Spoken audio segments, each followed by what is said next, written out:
Okay. Good afternoon, everybody. Thank you for being here. I'm joined by the intrepid Murray, Wyden, Klobuchar team, and they're doing great. So, Social Security is one of the greatest things the federal government has ever done. Don't ask us, ask the American people. They love Social Security. It helps so many millions and tens of millions over the years, hundreds of millions of people. It is hard to believe that the Trump administration wants to cut Social Security. But that's what's happening. We're in a pincer move that shows just what they're up to. On the one hand, DOJ has cut 7,000 workers from Social Security.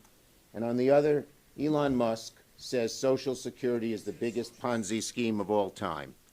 Tell that to the average Social Security recipient who depends on that $1,100 or $1,500 to buy food, pay the rent, go visit the grandkids. Tell them it's a Ponzi scheme.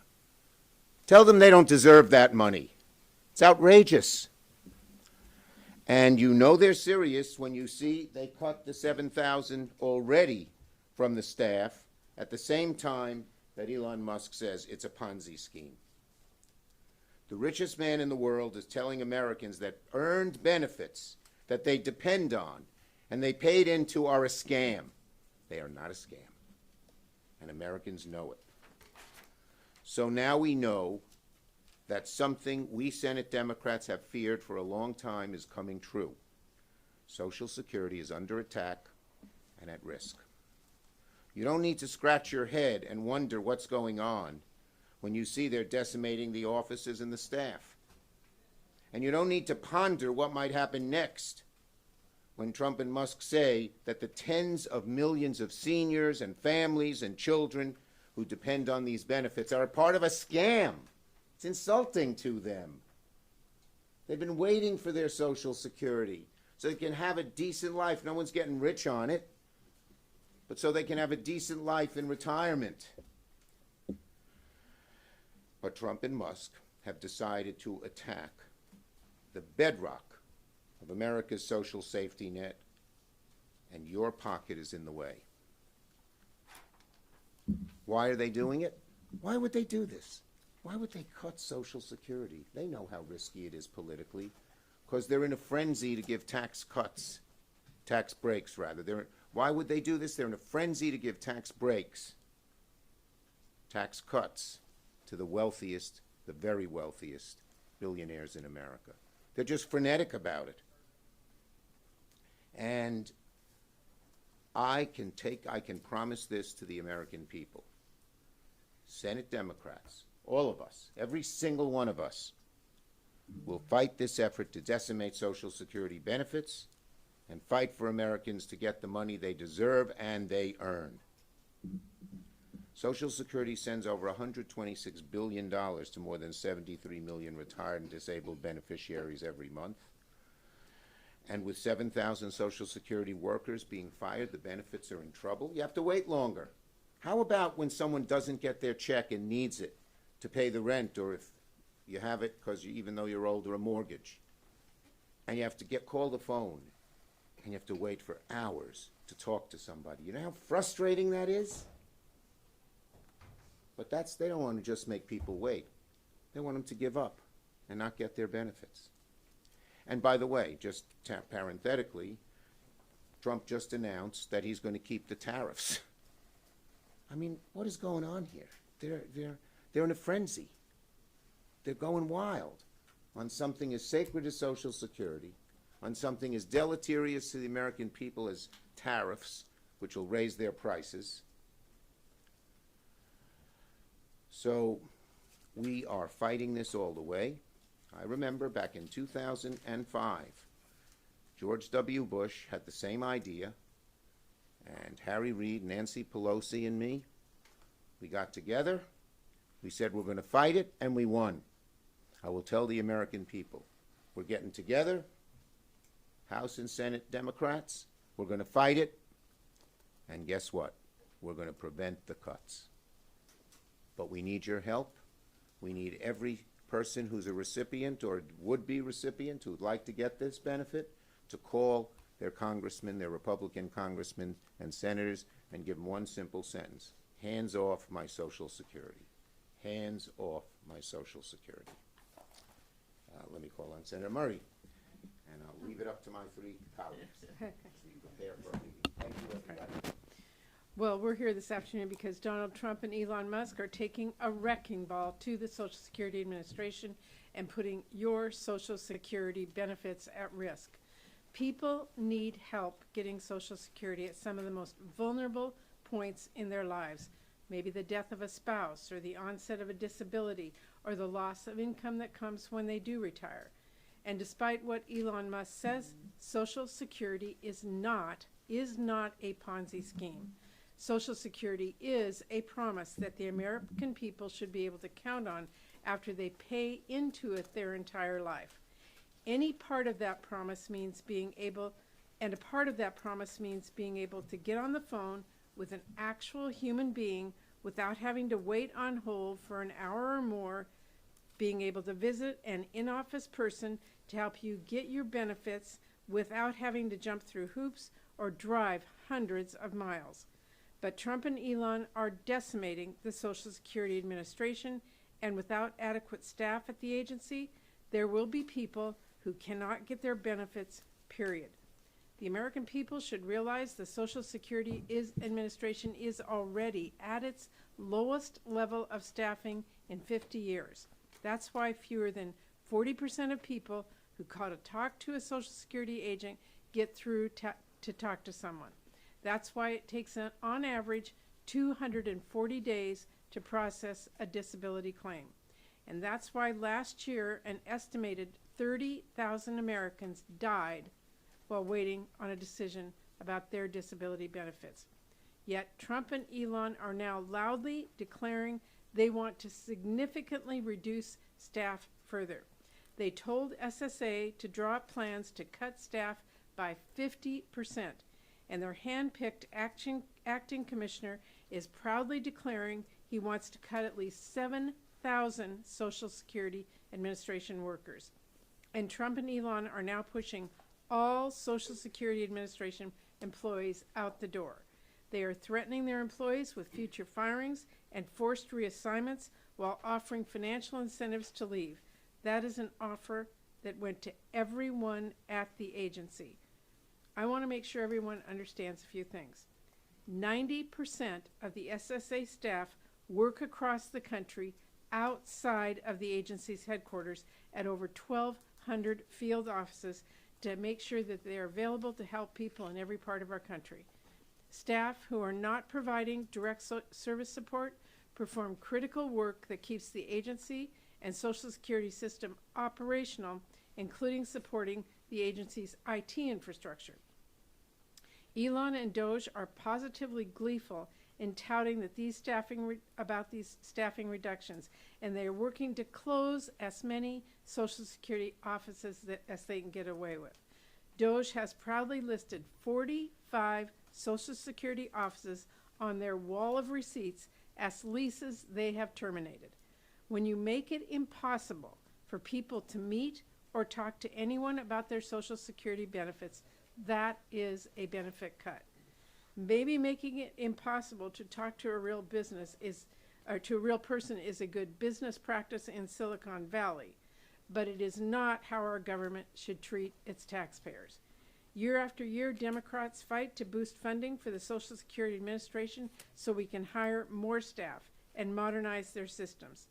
Elon Musk almost certainly doesn't care, but for the friends and neighbors that I grew up with, Social Security is the most important reason they can retire with some dignity. Before he called Social Security a Ponzi scheme, it was just last month that Elon called the American people who rely on federal programs like Social Security parasites. Well, maybe Elon could use a little refresher on American history. For decades, our federal tax code has said, if you have a higher income, you're going to chip in more. The radical thing right now is that Social Security actually works in the opposite way. If you make $160,000 a year, you're paying the same amount in Social Security each year as a billionaire like Elon Musk. Someone can make over 12,000 times your salary, and yet their Social Security tax rate is a fraction of what your rate is. Think about that. Billionaires like Elon are putting just half a cent of every $100,000 they make into Social Security. So someone's leeching off the American taxpayer, that's for sure. But it is not hardworking Americans who need Social Security to help them retire. It is billionaires like Elon Musk, someone who is right now smugly breaking government agencies he knows absolutely nothing about, all to enrich himself with a tax cut. This is not a left or right issue. Americans of all political affiliations rely on Social Security. This is about whose side you are on. Democrats are with the workers, with the middle-class families, and with our seniors. And that is why we are telling Elon, get his hands off Social Security. Ron. Thank you, Senator Murray. It's good to be with you and Senator Klobuchar and the Democratic leader. And I'm going to address a handful of points I think that haven't been made. The fact is that Social Security has paid out every dollar every American has earned since it was started 90 years ago. If Congress eliminated the payroll tax cap for individuals with annual incomes in the millions of dollars, an amount Elon Musk makes every few hours, and collected the money that they're illegally evading in taxes, Social Security would be fully funded for decades. Billionaires are defrauding American taxpayers with fake charities and partnerships set up for the express purpose of dodging taxes. And it ought to interest every American that Musk and Trump just fired the IRS enforcement personnel who are going to make sure those taxes would finally be collected. DOJ's attack on Social Security, in my view, is a first step on the path to privatizing Social Security. In just the past week, the DOJ appointed a commissioner has taken the following actions: allowed DOJ unfettered access to Americans' health records, bank account information, and tax data, the Fort Knox of Americans' sensitive personal information, wiped out Social Security's most experienced employees, and continued to pressure more to resign when the agency is already at a 50-year staffing low, proposed shuttering field offices across the country and closing more than half of the regional offices. Taken together, there is no conceivable way that Social Security benefits will be paid on time and in full to Americans who have earned them by paying into the program with every paycheck. What happens after the benefits are interrupted, of course, will be the question. Once they've broken it, DOJ and the billionaire allies are going to swoop in and hand Social Security over to the well-heeled contractors and Wall Street. Elon Musk is new to politics, but he gave the game away when, as my colleague said, he called Social Security a Ponzi scheme. If you go to any coffee shop in America, people will tell you Social Security is not a Ponzi scheme. Americans know the value of Social Security because their parents and their relatives have received invaluable financial security in their old age by paying into the program out of every paycheck. Elon Musk isn't like the rest of us. He doesn't know what families go through every day to pay the bills. Once again, Donald Trump is breaking his promise to protect Americans' earned benefits. Senator Klobuchar. Thank you. Thank you, Senator Wyden and Murray, Senator Schumer. So I think a lot of people thought, would they really do this stuff? And I think they're getting their answer this past month. And the tax proposals that we've seen, particularly in the Senate and in the House, just show what they're doing. They're trying to get a bunch of tax breaks for people making over $400,000 a year, and they got to find money somewhere. And it just happens to be on the back of regular Americans. Ponzi scheme. I think about Social Security. I think everyone should think about what it means in families' lives. I know what it meant in my parents' lives. My mom taught second grade till she was 70 years old. She had 30 second graders at age 70, and then she finally retired. And it was Social Security and some retirement savings that kept her going. And she was able to then, at the end of her life, be in assisted living. My dad got late onset Alzheimer's, and Social Security was a big part of keeping him going. He also worked till he was pretty old. And when he was in the assisted living, I knew exactly when that Medicaid date was because his savings was going to run out. He died a year before he had to go on Medicaid, but it just showed that I know those dates. I knew how much money was going in Social Security, how much was from his savings from his newspaper career, and then when Medicaid was going to hit. And he got married 3 times, so there wasn't a lot of savings left by the time he ended his career. But we're really going off now. So 73 million Americans rely on Social Security for at least part of their income. Think about that. 4 in 10 seniors, it is the majority of their income. Men and women at the Social Security Administration, as Patty was pointing out, the reason they are in the local districts is a lot of our seniors, we all know this, and you probably know this from your own parents or grandparents, they rely on being able to talk to people. They bring in the papers they get in the mail or some email they got, and there can be a lot of confusion for anyone in dealing with it. But then you're trying to figure out what happened to my husband's benefits. What happens to my brother who's now in assisted living? I don't know what to do. They come to our offices all the time, and who do we call? We call the locals. If they're able to go over there and meet with them, they do, or at least our staff talks to them. This is a daily occurrence for so many seniors. So they are not just cutting off the lifeline with what the threats that are being made to Medicaid and Social Security. They are cutting off the people that process the 9 million applications for benefits every year, 80 million calls, 1,000 offices that get more than 30 million visits a year. I am all for effective government. When I managed an office, about 400 employees, I made a bunch of changes because I believed in reform and effective government. But when any business person comes in and wants to make some changes, they look at the whole picture. They decide, okay, we're going to cut this line. I'm going to make some changes to the number of employees. And they do it in a careful, thoughtful way. That is not what this is. As the former Social Security Commissioner put it, you're going to see the system collapse if this keeps on. So my hope is that they will right this ship, but I do not see that happening. We're going to hear more in the State of the Union. I mentioned my guest today for the State of the Union. He'll be here tomorrow. Gary Werdich, the head of Minnesota's Farmers Union. He knows very well that the people that are, if you look at the numbers of percentage-wise, Social Security, rural. Look at rural and look at the number of people that rely on Social Security in rural. Look at who's going to be really affected by the tariffs. With our farmers and our ranchers, and Minnesota, Canada's our biggest trading partner. You look at rural, a 25% tariff. Wait till you see the retaliatory tariffs and the effect that is going to have on rural America. So to me, this is just a 1-2 punch in like 1 week. You've got Social Security, Medicaid on the line for rural, and then you've got these tariffs coming in. Thank you. All right, yes. Senator Murray, you've heard Musk talk about the fact that there are, he's claimed hundreds of thousands of dead people still getting Social Security checks.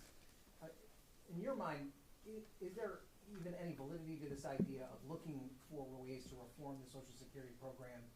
And is there a way to find these savings that he's looking for without it impacting everyday people's benefits? Not in the huge ways that he is going after.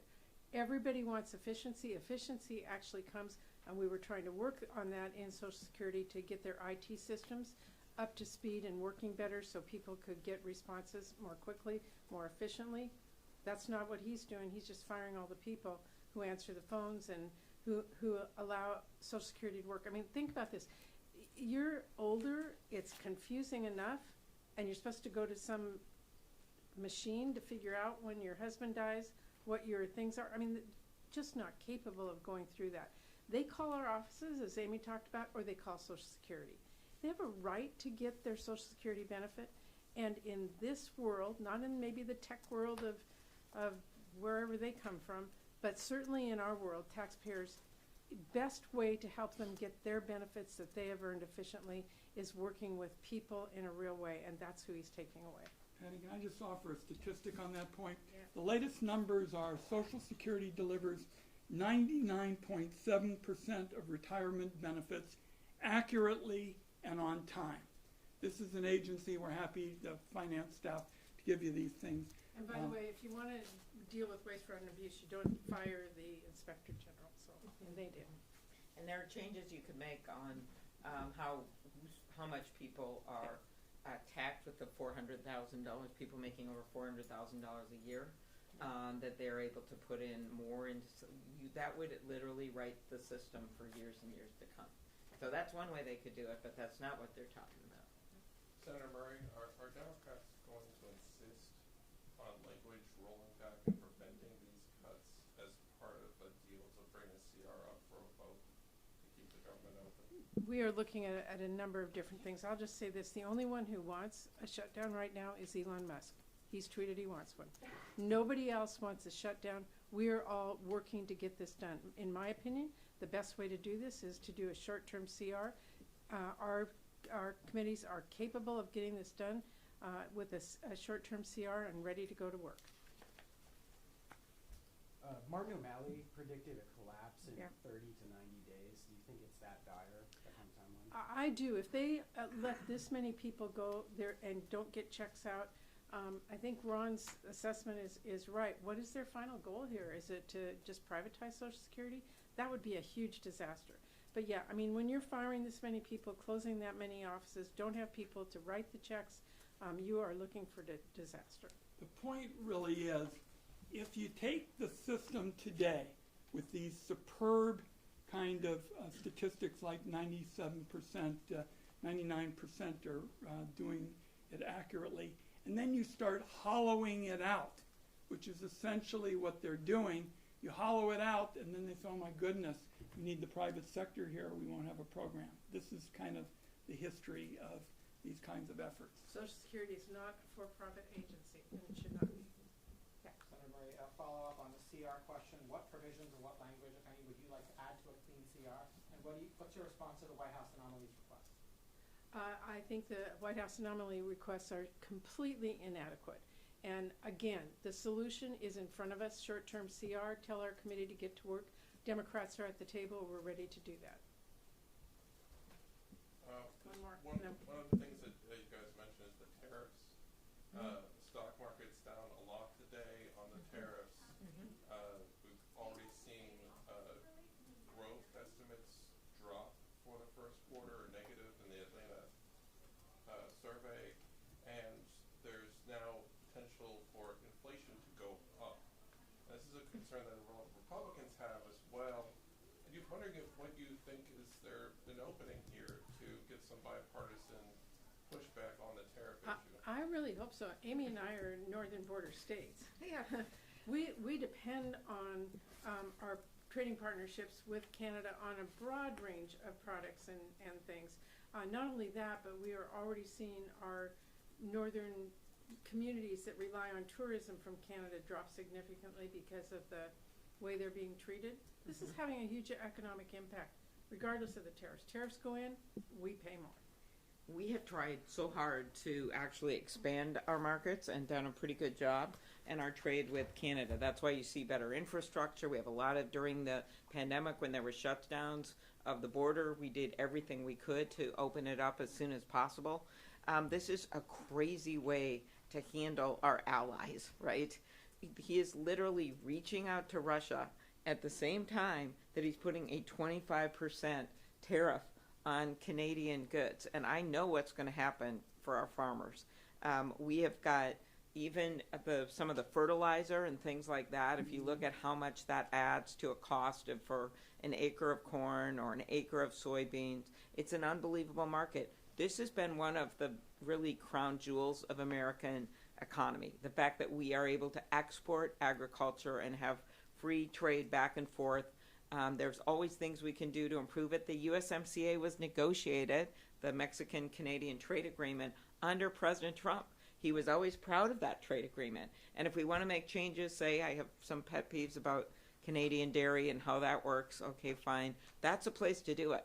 Not with this across the board 25% tariff. And yeah, when they're booing at hockey games, that's a big deal in Minnesota, because that is an example of tourism on steroids. When we've got all of the trade that we do all the time with Canada. In answer to your question, I cannot imagine Republican members of Congress aren't hearing what we're hearing. Yeah, and businesses, farmers, they're all hearing it. They're just not saying it out loud.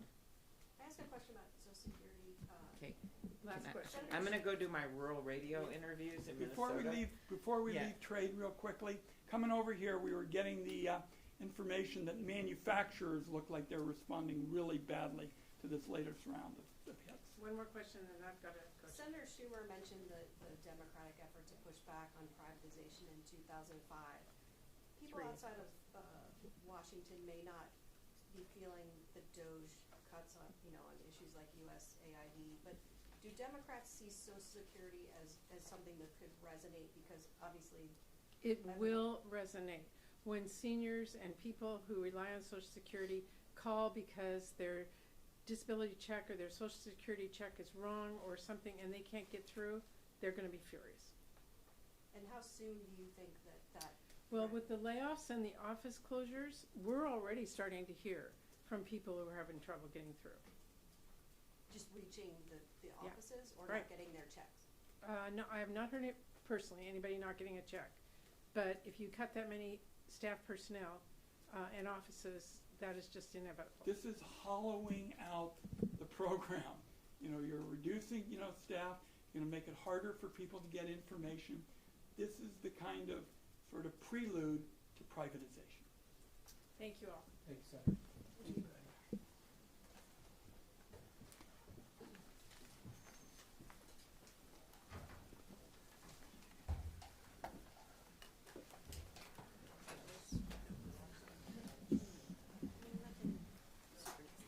I love when Schumer just leaves. I looked up and I was like, wait, I missed. So after you break down here, around like 5:30, Russell basement.